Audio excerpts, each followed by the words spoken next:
Hey guys, today we'll learn how you can see who viewed your video on Instagram. So make sure to watch this video till the end and follow all the steps properly. So first of all, open up your Instagram on your device and make sure you're logged in.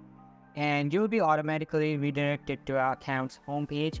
Access your account by tapping on the profile icon at the bottom right of your screen.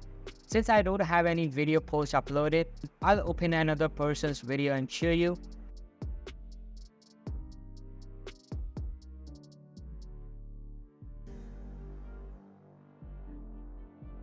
And after opening the account, select a post and tap on likes. You can notice that you cannot see everyone who viewed this video.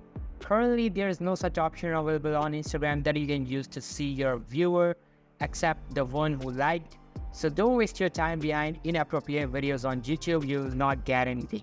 So that's all for today's video guys. Hope you liked the video. I'll be meeting you in the next one. See you soon. Bye.